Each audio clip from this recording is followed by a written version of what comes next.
Reuben, welcome to People Legal. Thanks, David. Thank you. Yeah, so you've had quite the journey to Australia. Yeah, absolutely. Arrived here about a month ago, after being very quickly chosen to try and represent the company out here. Very quick turnaround. But yeah, we're here. We're ready to go. And yeah, settling in well. And flags flying. Yeah, well, one of the flags is flying anyway. Taking down the GB one a little bit, but getting the Australian one up definitely. Fantastic. Fantastic. How's the jet lag? Do you know, it took longer than we expected to get over it. I thought 1 or 2 days would be good, but a good week later we were still struggling. I think the kids took a little bit longer than us to get over it, to be honest. But it's kids. Wow, so you've got kids. So are your kids going to school? Are they settling into a school, that sort of stuff? Is that sort of or are they younger? They're younger. So they're preschool age. We're going to get one into kinder, but the other one's really young. So yeah. We'll end up with Aussie accents. Yeah. Hopefully that'll be a good conversation point for the future, I think. But yeah. Definitely. Reuben, just for our audience subscribers, I'd love you to tell us more about yourself and how you got to where you got to today, and also about the company Xperate that you actually work for. Absolutely. So yeah, I entered the legal tech world back in 2008. I started as a university placement student. So during my computer science degree, I did a placement with a UK company called Technology for Business, TFB. And they did a product called Partner for Windows. So I worked in the support team there, did a placement for a year. They must have liked me. I think I made a good impression because after the year, they invited me back full-time into the team. So I went full-time into the team, very quickly picked up a team lead role within the team, something that I've always wanted to do, move on up, get, use my experience. And that company just grew and grew and grew. We took on more people, became the manager of the application support side of things. We merged into a company called Ticket, and we took on a load of their products and we merged the support teams together. So we started on taking stuff like CRM products, template management products, document management solutions, technology, time recording products, and like integrated solutions and connectors to some of the external products like iManage and NetDocuments. So again, I took on those products in the team and built a team to support those solutions for our customers, expanding into the top 100 and the European companies at the time. So expanding out. I took quite a lot of interest in the underlying data for a lot of these products. So I started specializing in data queries, advanced data queries, backup strategies, performance tuning, to try and really get the most out of these products. But I guess my skill set back then really, and even today, is like solving real complex solutions and trying to really get under the hood of some real complex systems and finding solutions to the problems. So I started to be sent out to customer sites. So when one of the big boys or one of the big firms or even one of the small firms, they were having some real hard, complex issues that were affecting the whole firm and no one could really get to the bottom of it.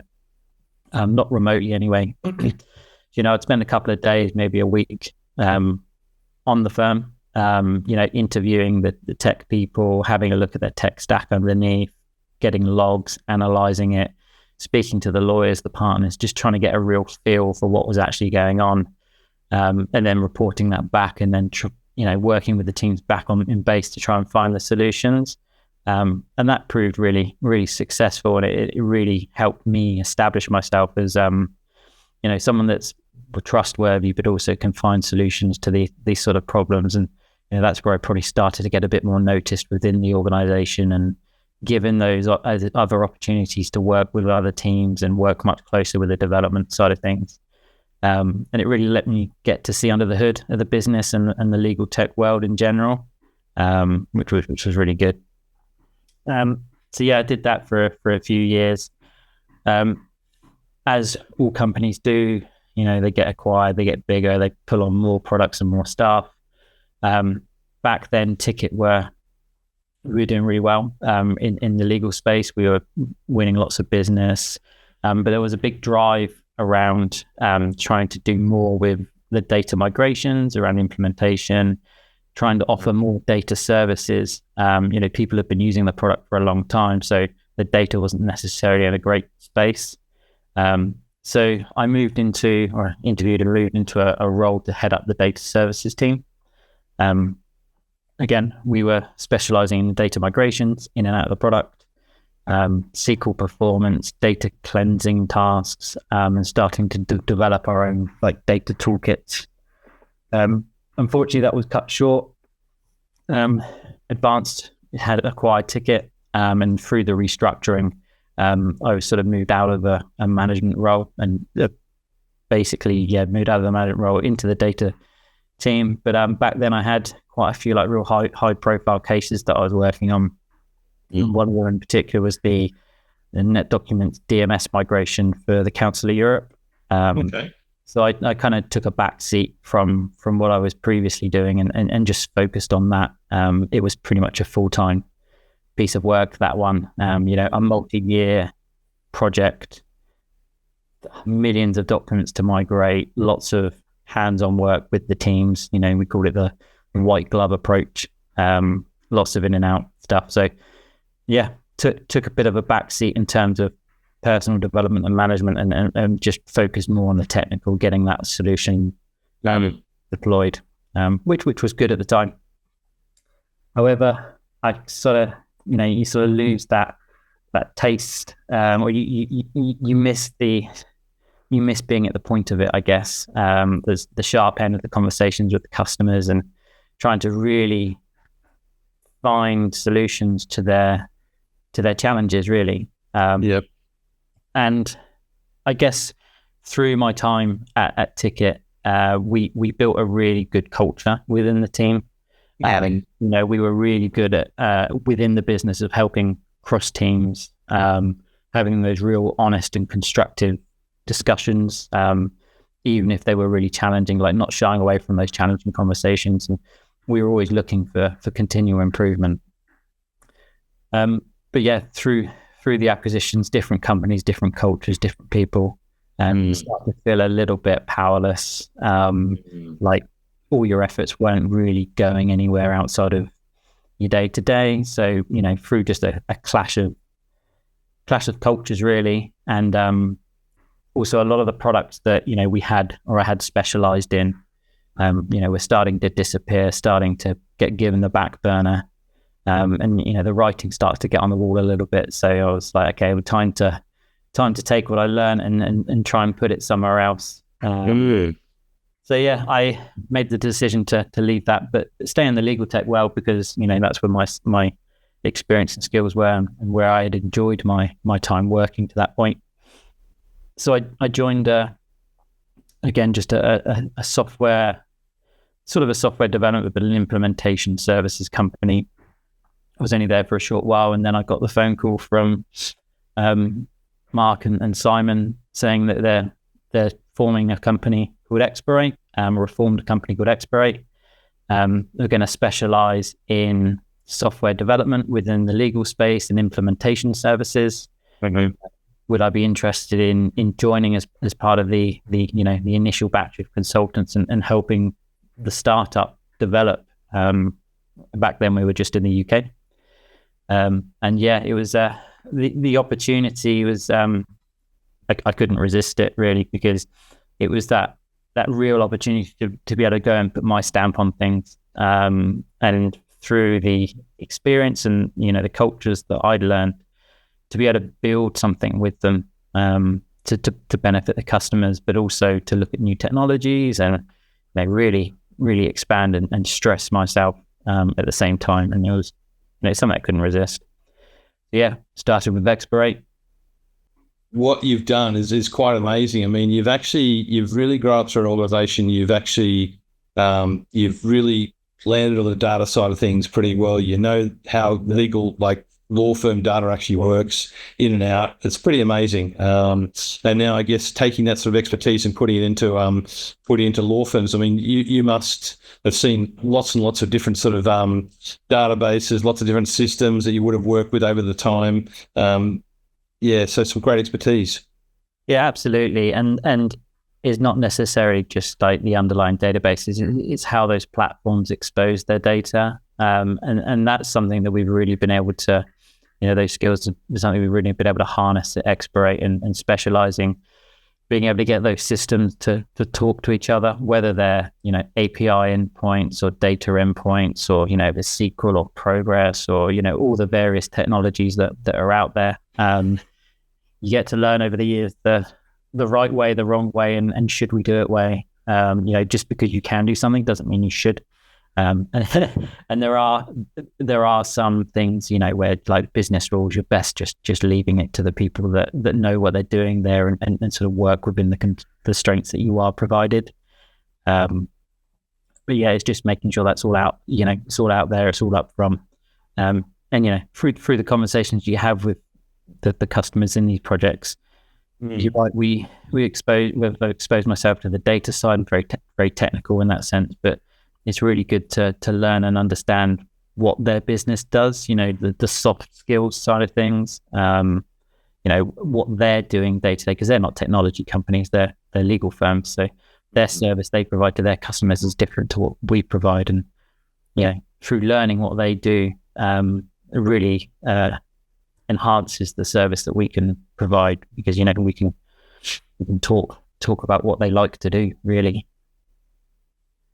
And I mean, from point of view, I mean, what's the secret sauce from Xperate? What do you guys do different than others? Like, how are you different place in the market? So you mentioned that Xperate, they're actually, I know Mark and Simon really well. They're great guys, great reputation in the marketplace. Been there for a long time. Mm-hmm. What do Xperate do that's different? What is the differentiation point in the marketplace? Okay. So we're super neutral with everyone that we work with. We don't take sides of any systems out there. Everyone is treated equally to us, whether it's customer, IT vendor. We've got a really strong offshore backing with development. Those guys have got experience, and they developed some of the largest enterprise legal softwares out there, so they've got real experience with that, and they built teams up around that. So it's not like they're new to the world of legal tech. So we use those technology skills. We've got experience in the market, very much in the mid-market, top end, Europe, North America. So yeah, but I say culturally, we really like to and try to work with our customers. It's not like we're just providing a service and that's it. We do like to work with them and make sure people get value out of the offerings that we do. We're also not afraid to take on a challenge. A lot of companies out there will have a list of things they will do, they work just to the, and you hear a lot of, that's out of scope, we don't do that. We will take on stuff that we feel is achievable, but through methods that maybe haven't been looked at or explored before. We've done a bit of work in the RPA space, the robotic process automation space, which hasn't really been seen in some of the tech or in the solutions that we've seen in the past. But and that's just because we had projects where we've had to find solutions where there just wasn't a solution in the conventional terms. We had some offshore experience in other areas, so we explored those. We do a lot with the AI side of things, so bringing that into the market, but bringing it in a sustainable way, and not just slapping an AI label on it and just having a bit of code. So we try and do things properly in that space. So we've got proper AI people offshore that do that. So having that all in one space, and being able to pivot into those different technologies within the firm.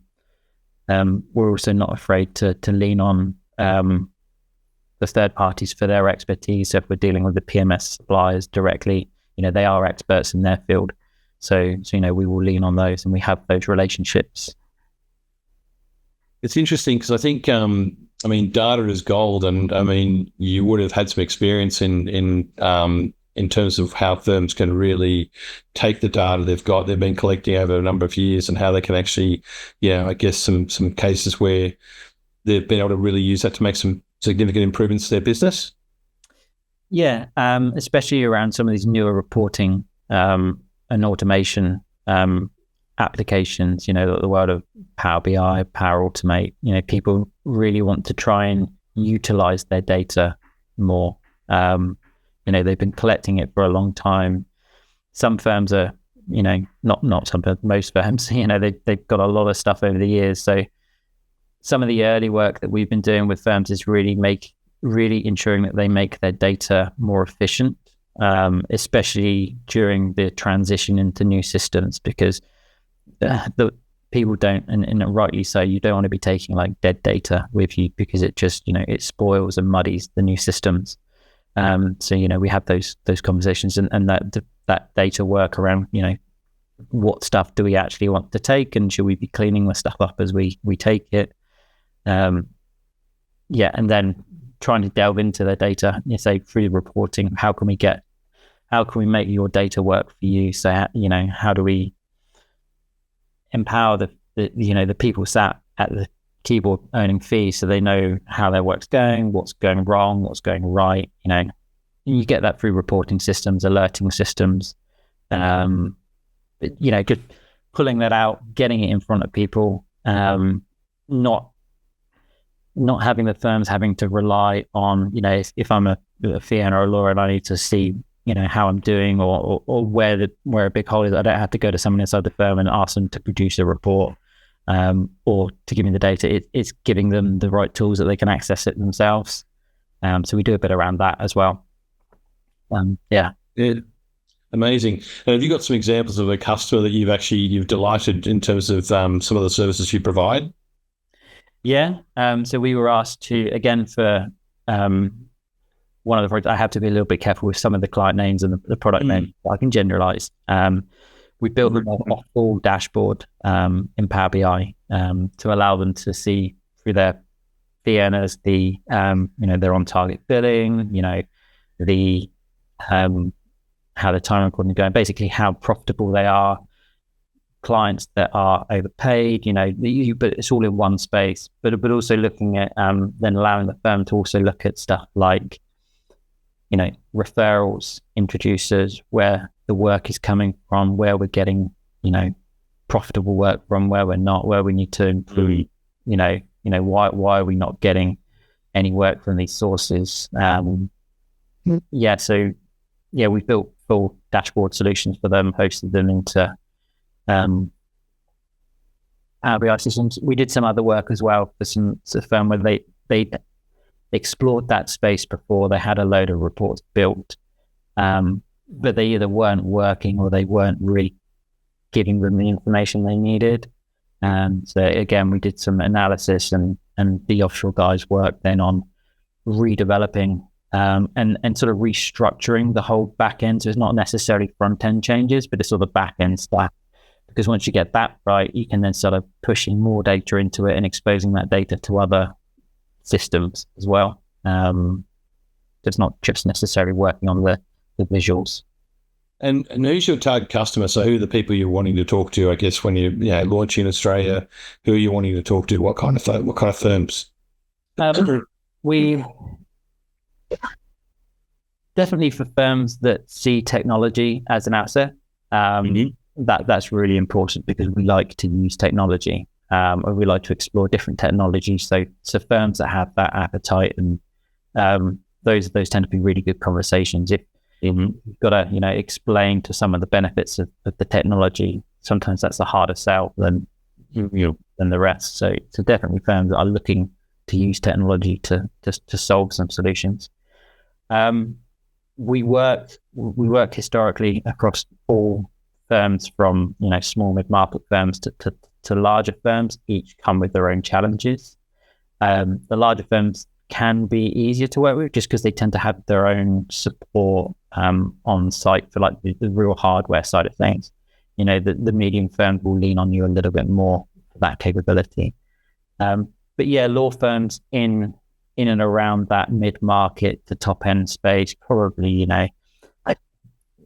for what we're thinking, maybe like 50 to a couple of hundred seats. I know we will be pushing for other firms as well, like much larger firms as well.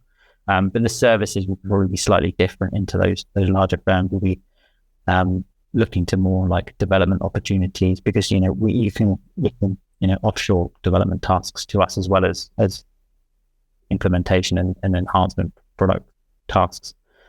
But likewise, as well as law firms, we will be speaking and working with a lot of legal tech vendors as well. So we do a lot of, I guess it's in the shadowed work. So we're ferociously, we keep it important with us, like the strict confidentiality with who we're working with. And we use a lot of code names within the business, because there are times when we're working either directly for an IT vendor or with an IT vendor, as well as a law firm. And it's important that we containerize that and make sure there's no spillover between the two. So we will be targeting IT vendors as well as law firms, both for development services, implementation services, and just generally helping the legal tech market where we can. I love it. Who comes up with the code names? I'm not sure. Mark tends to lead on them. I know that much. Where he gets it from, I don't know. I was going to say, is there a particular theme? Is it like an Avengers theme, or a Marvel Universe theme, or like a sort of or one of those other sort of themes, or sporting theme?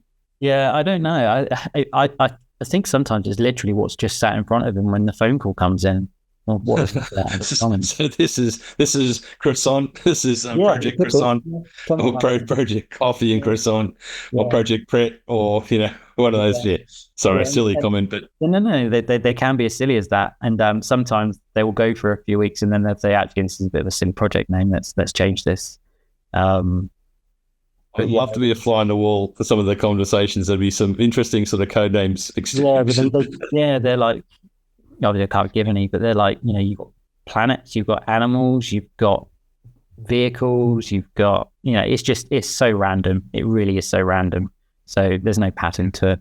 But humor aside, I mean, that is actually impressive, the level of confidentiality you keep around the people you're working with, and I mean that is a really key thing, I think, in particular a professional services business like yours.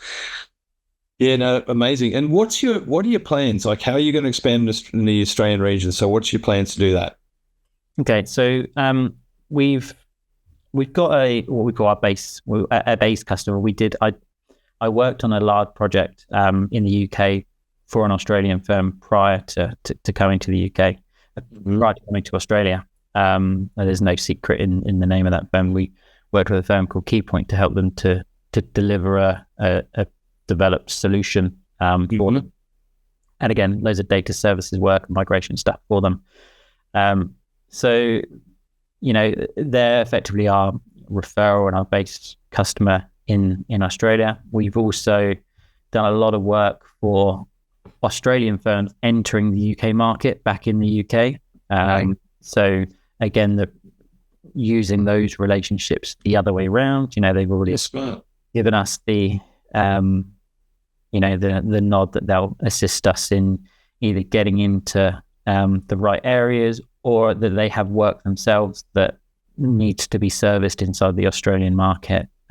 So some of those being implementation services, light development work, a lot of integration style work. I guess the challenges in Australia aren't too dissimilar to the UK and North America, in the sense that people are going through this shift of technologies and bringing more stuff that uses the cloud into their technical stack. But they end up in this awkward situation where some stuff is on-prem, some stuff is in the cloud, or they've got a couple of different cloud systems, and they're used to working in a way where systems were all on-prem and they all talk to each other and they all shared data and shared information. and it's how do they achieve that challenge in this new world or in this transitionary period. So we've been doing a lot of work to help a lot of firms in that area, specifically what I have in my role in the UK. So I'd definitely be looking to flex that experience and being able to talk to firms and build connectors and integrations between those products. We've got the experience of doing that. Amazing. And your experience, just moving on to personal, your experience so far in Australia in the last month, what have you found? What differences have you found? What kind of things are notable? The food's really good here. Yeah? Yeah, the food is really good. We like the food. The coffee's good. I don't know if it's a Melbourne thing, but the whole lifestyle is just a lot more chill. And it sounds a bit odd, like, we're British tourists, so we spend a lot of time in like the Westfield malls because, we need to get a lot of stuff. But it's almost like going back to a slightly better time in the UK when you saw people and people congregated and people spoke to each other. There doesn't seem to be much of an Amazon presence here. So that means that you get a lot more people in the malls and just out and about in the shops. That's interesting. Talk to each other. Whereas it's a weird thing to adapt to. Like at home, we're used to, click and collect, next day it arrives at your door and you don't ever have to leave the house for anything.